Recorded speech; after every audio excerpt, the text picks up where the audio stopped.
right, so you ready to jump into this this deep dive today? We're tackling Stop the Leftist Wrecking Ball, written by Conrad Riker. Yeah, this one seems right up your alley. All that covert contract stuff and digging into how, like, institutions got to where they are. Oh, absolutely. And Riker, well, he doesn't hold back, calls this book straight up a rallying cry for, well, I guess you could say anyone who feels like those conservative values, they're under attack. From what I've skimmed, he's got some pretty strong opinions, that's for sure. 24 chapters, man. We're talking cultural Marxism, feminism, how families are structured, globalism, the whole 9 yards. Should be interesting to unpack all that. Well, and what's kind of cool is that Riker, he doesn't just, like, point finger. He tries to lay out a path, you know? Like, wants readers to feel like they can actually push back. Okay, so where does he even start with all this? Like, what's the core of his argument? Well, he puts cultural Marxism as, like, public enemy number one, thinks it's the root of a lot of the problems, and he traces it all the way back to the Frankfurt School. Oh, okay, yeah. Those academics from back in the 20s and 30s, right? Yeah, but Riker, he goes deeper.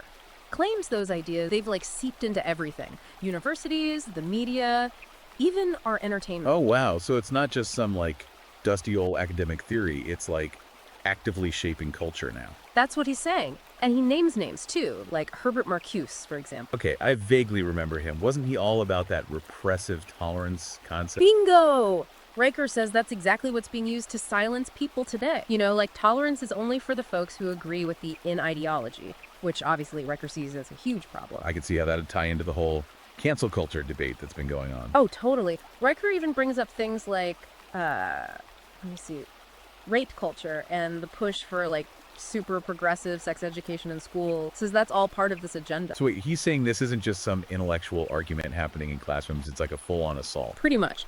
He's saying traditional values are under attack. And this is where it gets really interesting, because then Riker ties it all into the whole war on men concept. Whoa, okay. How's that fit in? He sees feminism as, like, the main weapon being used. And he argues that it's led to, like, this crisis of masculinity. Crisis? Like, how so? He claims men are being disempowered, you know, systematically. So are we talking like real-world examples here or just theory? Oh, he gets specific. Uses things like, remember that Gillette ad? The one that, like, criticized toxic masculinity and the Me Too movement? Yeah, those were big. Riker says those are just symptoms of this bigger trend where men are constantly being demonized and their traditional roles are being, like, chipped away at. Okay, I mean, those are definitely a hot button topic. Yeah. But is he saying there's a deliberate effort behind all of it? He seems to think so. And he even says things like family courts, they're biased against men, and that the education system, it's failing boys. I can see how that would be a touchy subject for a lot of people. Like he's saying the modern male experience is kind of bleak. Yeah, he definitely doesn't sugarcoat it. And speaking of families, well, that's another big part of his argument. He really hammers on the importance of the traditional nuclear family, you know, mom, dad, kids. Classic setup. Like the Leave It to Beaver kind of thing. But what's he saying? That's under attack too. Oh, totally. He says stuff like single parenthood, alternative lifestyles, even, like, government policies. They're all chipping away at it. So it's not just like societal shifts. He's saying there are actual forces working against that family structure. Yeah, and he brings up the stats, too, like the decline in the number of nuclear families and what he claims are the consequences from that. Okay, so it's not just an opinion. He's got data to back it up. He tries to. And, you know, he even circles it back to feminism again. Says that women focusing on their careers has played a part in this whole decline. So he's building this narrative of a society that's kind of in crisis. You could say that. And then this all leads into what Riker wants people to do about it. Like, Right. he's not just complaining, he's got solutions. Okay, so what's the plan? What does he want people to do to fight back against all these threats? He says we got to actively defend those traditional values. And he's talking a wide range of things, like promoting conservative theology, resisting globalism. Okay, so pretty big picture stuff. Yeah. Anything more specific? Oh, yeah. He's all about advocating for free speech, pushing back against what he calls radical sex education. It's like, here's what we need to do to turn things around. Okay, but before we get swept up in all this, I gotta ask, what about the other side of this story? Like, have we looked at other perspectives? What does the research say beyond what's just in this book? You're right. We always got to challenge those assumptions, dig a little deeper. Yeah, bring it up. We can't just take his word for it. Got to do our due diligence. Right, always gotta keep that critical lens on. So, what else does Riker dive into? We've only scratched the surface here. Oh, there's a ton more. Like I said, the book is dense. He gets into multiculturalism, free speech, even how he thinks religion's been, like, corrupted by progressive ideas. Whoa, okay, let's break those down one by one. First up, multiculturalism. What's his beef with that? Well, he's saying The way it's being done now, it's actually like eroding our cultural heritage. And he's not just talking about immigration, it's deeper than that. Like, he thinks the whole idea that all cultures are equally valid, that's a threat to Western civilization. Okay, that's a pretty bold statement. So is he saying some cultures are just like straight up better than others? He doesn't say it that bluntly, but that's kind of the implication. He thinks this mindset, this like hyper tolerance that leads to people being afraid to speak out, like they'll get shut down if they criticize another culture, uses that whole Danish cartoon controversy as an example. Oh yeah, right, where those cartoons of the Prophet Muhammad caused all that outrage.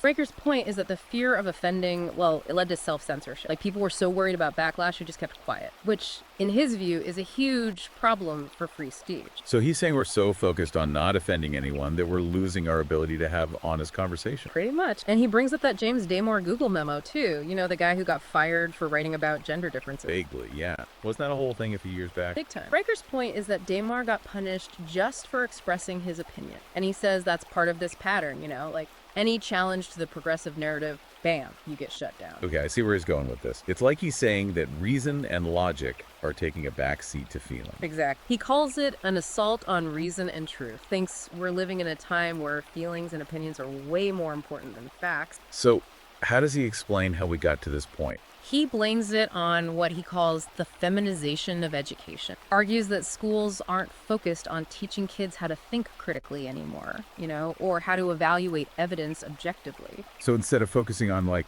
hard facts and stuff, it's more about feelings and social issues. That's what he's saying. He's pretty harsh on modern education, actually. Claims schools care more about promoting social justice and self-esteem than actual academics.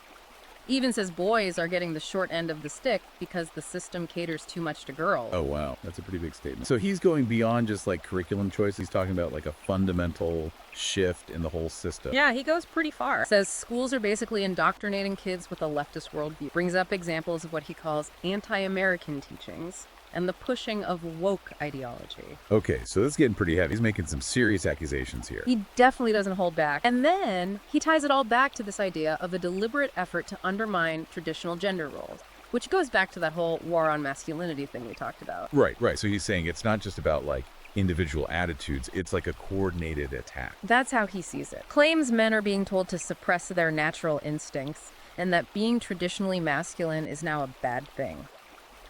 He uses all sorts of examples, like, remember the push for gender-neutral language and how transgender identities are becoming more accepted. He sees that as evidence of this trend. So wait, is he saying there's something wrong with being transgender? Not explicitly, but he seems to think it's all part of this bigger effort to blur the lines between gender. And of course, he brings it back to the decline of the nuclear family. Says all this is contributing to the breakdown of that traditional unit. Okay, so it's all connected in his mind. All these different threads, they're all part of the same tapestry. Exactly. And the big picture he's painting is that leftist ideologies, they're like termites, eating away at the foundations of Western civilization. Whoa, okay, that's a pretty dramatic image. So is he saying we're headed for like a total collapse? He thinks we're at a crossroads, yeah. Like, we have to choose. Do we want to preserve our traditional values, or do we let this leftist wrecking ball keep swinging? Okay, so he's definitely trying to sound the alarm here. But is he just doom and gloom, or does he offer any hope? Oh, he's definitely got a plan of attack. Wants his readers to get fired up, to resist these trends, defend their values, fight back against what he sees as like an existential threat. So what does he propose? What are we supposed to do about all this? He's got a whole roadmap, actually. Outlines specific steps individuals and communities can take. Things like getting involved in politics, supporting organizations that align with his views, raising kids with traditional values. So it's not just about reading the book, it's about taking action. He wants people to get out there and make a difference, yeah.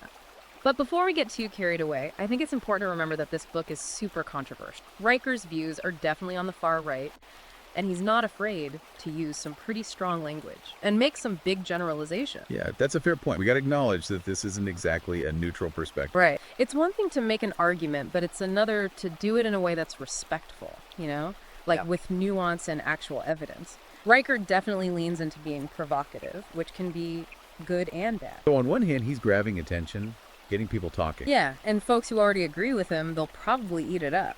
But on the other hand, he could be alienating people who might actually be open to some of his ideas, but they're turned off by the way he's saying it. Exactly. It's not exactly inviting dialogue or like wanting to understand other viewpoints. So It's tricky. So where does that leave us? What are we supposed to take away from all this? That's the million-dollar question.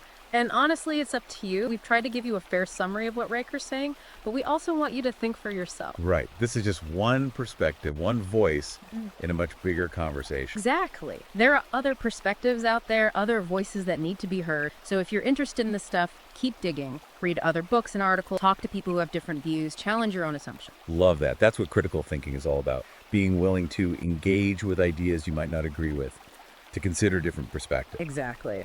So let's shift gears a bit. Riker spends a lot of time talking about this war on men he sees happening, says feminism has gone too far and is actually harming men now. Okay, so what's his evidence for that? Well, he frames it like it's a zero-sum game, you know? Like any gains for women automatically mean losses for men. So in his mind, it's impossible for both men and women to progress at the same time. That's how he sees it. He paints this picture of a society where men are constantly being demonized, made to feel less masculine, unfairly targeted. Talks about things like false rape accusations, the bias against men in family court, how men are often portrayed as the bad guys in movies and stuff. Okay. I mean, those are definitely serious issues. But is he saying they're happening all the time or just in specific cases? It's tricky. He acknowledges that men face legitimate problems, like the lack of support for male victims of domestic violence and sexual assault, and that, yeah, sometimes guys get falsely accused. Right. I mean, those are real problems. Exactly. But Riker's suggesting these aren't just isolated incidents. He thinks they're part of this bigger systemic problem, like it's built into the system to work against men. So it's not just bad luck or individual bad actor. He's saying it's intentional. That's the vibe I'm getting. He's arguing there's this deliberate, coordinated effort to undermine men, to make masculinity seem toxic. And he thinks it's having a really bad impact on society. Wow. Okay, so what's the end game in his mind? What's the goal of all this? He even goes so far as to say there's a feminist conspiracy to destroy the traditional family and replace it with a society run by women. Whoa, hold on. A conspiracy? Is he talking about like a secret cabal of feminists plotting in the shadow? He doesn't quite say that, but it's kind of the impression he gives. Okay, that's a pretty big claim to make. Does he actually offer any evidence to back that up? Like, is he citing credible sources, research, anything concrete? That's a good question, and it's something we got to keep in mind as we go through this, because the strength of any argument, it hinges on the evidence, right? Absolutely. We got to be critical readers here. Always evaluate that evidence, see if there are other interpretations he might be missing, and whether his claims actually hold up. Totally agree. Now, another big theme he keeps coming back to is this critique of multiculturalism. Says it's destroying our cultural heritage, dividing society, making us less united.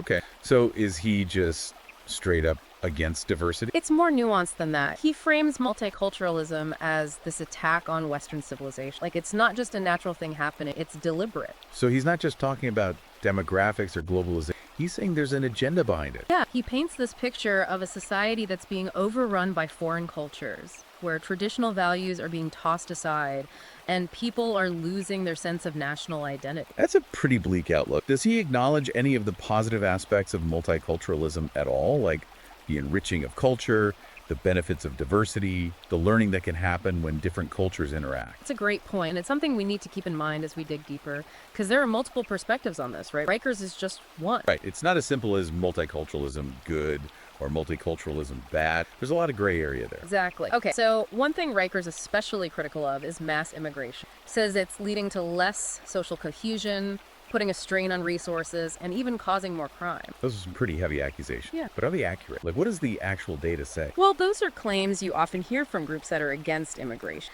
But a lot of studies have actually shown the opposite.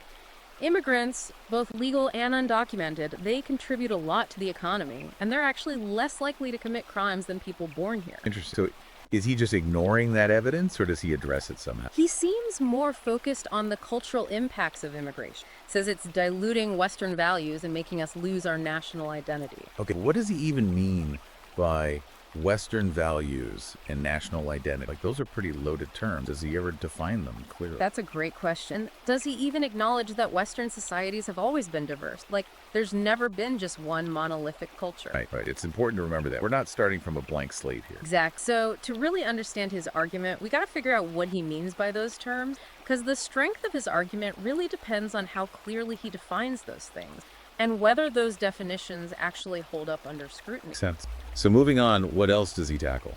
Well, he has a whole section on globalism. Says it's a threat to our country's sovereignty, our economy, and our traditional values. Okay, so what's his issue with globalism? Is he just against cooperation between countries? It's more than that. It's interesting. He often uses globalism and socialism interchangeably. Like, he thinks they're basically the same thing. So he's tying it to a specific political ideology. Yeah, he's painting this picture of a world where unelected bureaucrats and these global elites are calling the shots. Says they're eroding national borders and ignoring what the people want. Okay, so he's tapping into that whole fear of losing control, of being dictated to by forces outside our own country. Exactly. But the question is, does he acknowledge any of the good things about international cooperation and trade? Or does he just see it as this purely evil force? Yeah, there are definitely two sides to that coin. We got to look at both. Absolutely.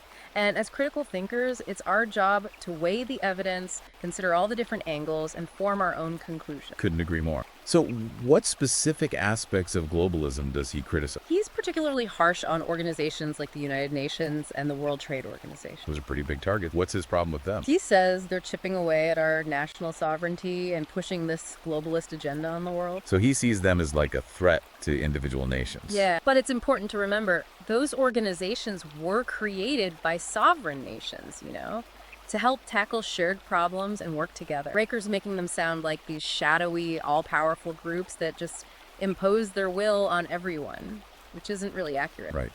It's always good to remember the context, how these things actually came about. Totally. He also rails against free trade agreements, says they're causing job losses and hurting manufacturing in developed countries. That's a big talking point, especially in certain political circles. But is it the whole story? Good question. Does he even acknowledge the benefits of free trade? Like how it can lead to lower prices for consumers and make economies more efficient? Those are things to think about. All right, got to look at the whole picture, not just focus on the downsides. Yeah. So does Riker offer any solution? Like, what does HE think we should do about these job losses? Well, that's the thing. He's really good at pointing out what he sees as problem. When it comes to solutions, it gets a little vague. Like, he doesn't really get into specifics about alternative trade policies or anything. Okay, so more about raising awareness than concrete plans. Pretty much. Which, hey, awareness is important too. But yeah, it'd be interesting to hear him flesh out those solutions more. Makes sense. So moving on, what about this whole political correctness thing? Riker talks a lot about that, right? Oh yeah, big time. He's basically saying it's killing free speech. Like, it's created this environment where people are terrified to say what they really think,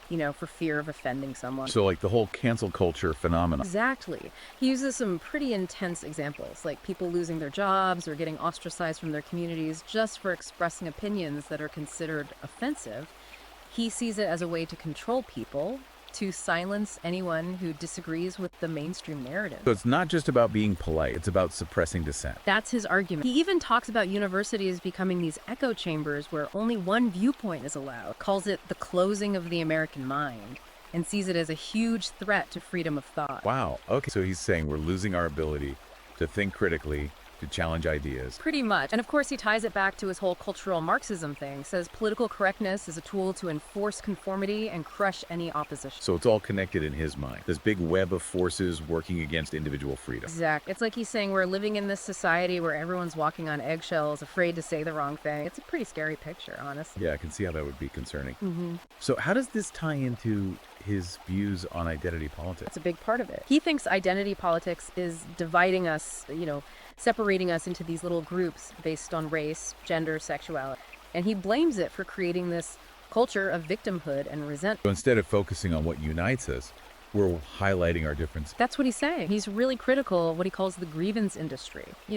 Those groups and individuals who he thinks profit off of keeping people angry and divided. Okay. So he's saying there are people who actually benefit from stoking those divisions. That's his argument. He says they encourage people to see themselves as victims, to blame others for their problem, and he thinks it's incredibly destructive. He even calls identity politics a form of cultural suicide. Well, that's a pretty extreme statement. What does he mean by that? He thinks it's weakening us from the inside out, making us more vulnerable to threats from outside. Like, we're so busy fighting amongst ourselves that we're not paying attention to the bigger picture. Okay, so it's not just about political disagreement. He sees it as a threat to our very survival. He's definitely framing it that way. It's a pretty dire warning. It makes you think about the role that identity plays in our society, for sure. Like, are we too focused on our difference? Are we losing sight of the things that bring us together? Those are some big questions to ponder. Whether you agree with Riker or not, he's definitely raising some important points. It's a call to action, to really examine what's going on in our society and how we can move forward. Exactly.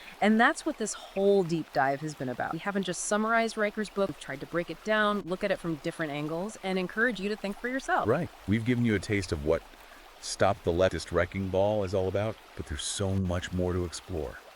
He covers a lot of ground: religion, education, immigration, globalism. He's got a very specific and sometimes pretty controversial take on these issues. For sure. But love him or hate him, he's definitely going to make you think. He challenges the status quo, and I guarantee this book will spark some lively discussion. No doubt about that. So if you're looking for a book that'll make you question your assumptions, challenge your worldview, Stop the Leftist Wrecking Ball is worth checking out. You can find it on Amazon Kindle and Google Play Books. But remember, go in with a critical eye, do your own research, and form your own opinion. That's what we're all about here on The Deep Dive, helping you become a more informed, more engaged thinker. Exact. Thanks for joining us on this deep dive, everyone, and we'll see you next time.